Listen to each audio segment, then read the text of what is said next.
to another video. My name is Candice Latham, and this channel is all about helping you defy the odds, build wealth, and think differently.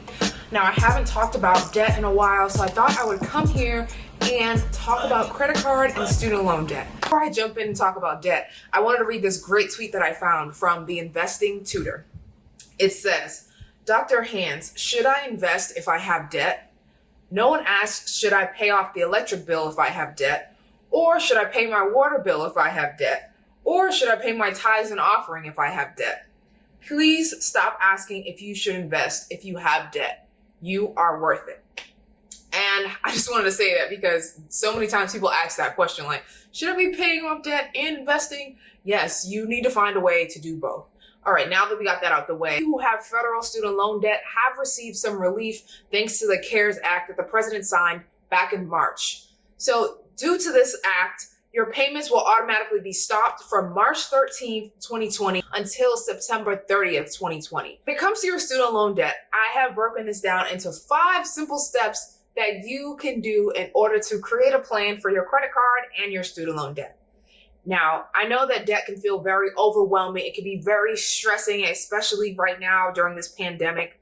But I'm going to break down those simple 5 steps. These are the same steps that I used during my debt challenge where I helped 10 of us collectively pay off $39,000 worth of debt in just 11 weeks. And then I turned that into a book. So if you're interested in grabbing a copy of that book, I'm going to leave that in the description box below. Number 1 is do not overwhelm yourself with this large amount of debt that you have. You have to break it down into bite-sized chunks. Imagine if somebody was coming over your house and you have to clean the whole house. You're going to get overwhelmed thinking about all of the rooms that you have to clean. So what do you have to do in order not to overwhelm yourself? You have to turn on your music and you have to break down your cleaning into different sections so that you don't get overwhelmed. Maybe first you tackle the kitchen and then you tackle the bathroom. But just breaking it down allows you not to feel stressed and overwhelmed, right? So I think the same is true when it comes to your debt. You have to not focus on the total amount. When I was paying off my student loan debt, I broke down my debt and I just focused on the smallest balance. So let's pretend that the smallest balance was $6,000. If I had a total of $30,000 that I was trying to pay, I didn't put the whole 30 in my head. I just said, I'm focusing on this 7,000.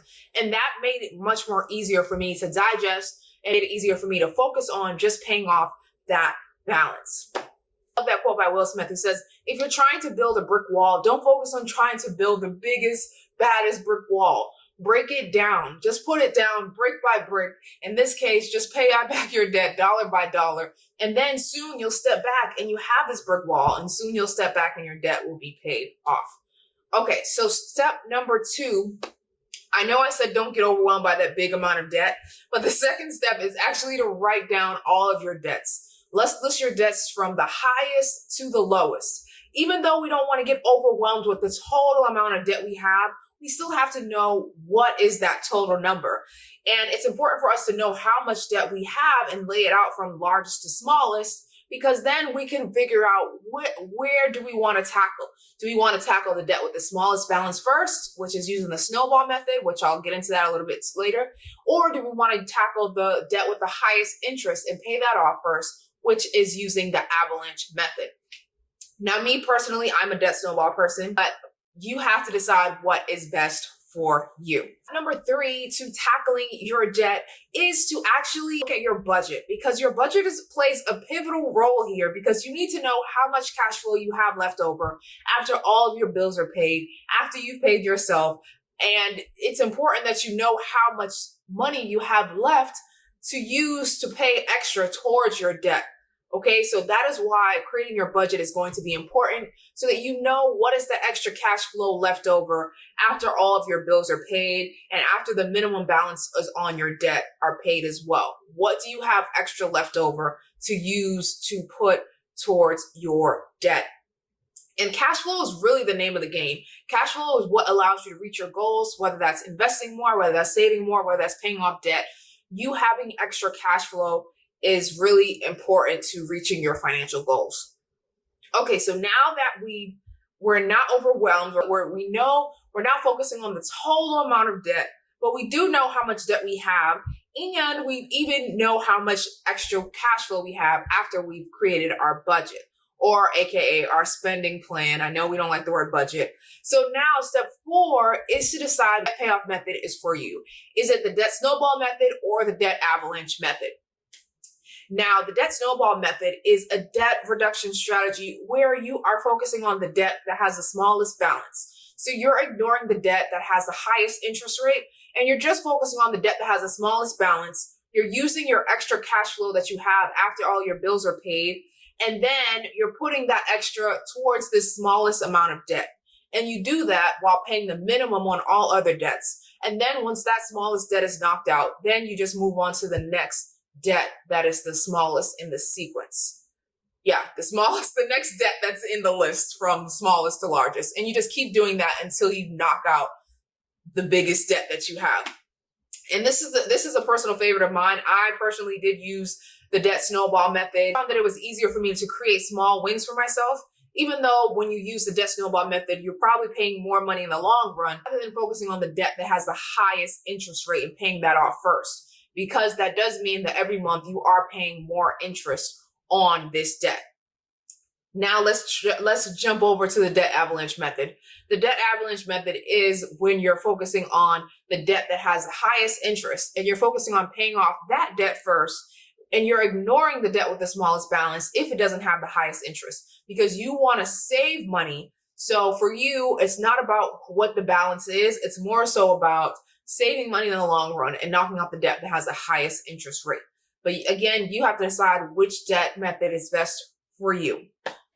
And then our 5th step into this plan, I want to make sure I got it right. 1 second. 5th and final step is to decide, do you want to find ways to make extra money? Now, I know everyone is telling you to create a side business, create a side hustle, but you have to really decide, is that for me? Is that for my lifestyle? Are there other ways that I can make money? Maybe if I have a 9-to-5, maybe I could try to get a salary increase. If you even want to make extra money to put towards your debt. I know sometimes when it comes to creating that budget, that there's only so much we can cut back, right? After you've cut back all you can, there's like nothing left. So your only choice really is to find ways to make extra money. So you have to decide if that's something that you really want to do and if that makes sense for you. Because once you have extra money, like I said, cash flow is the name of the game.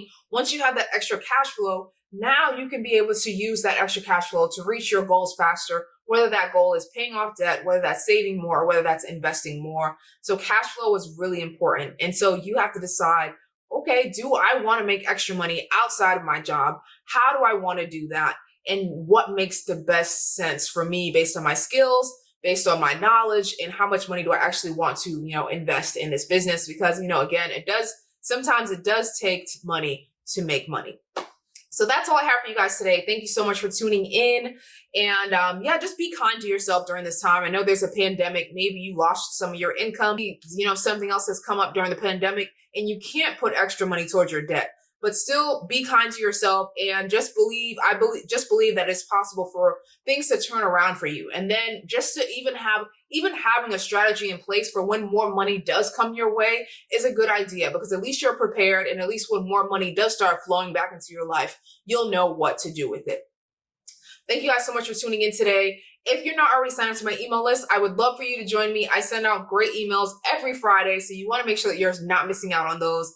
Hit that subscribe button if you've enjoyed this content, share it with a friend, and also make sure that you guys check out the resources that I have in my description box below. Next time, I'm Candice Latham, and I will see you guys later. Bye, guys.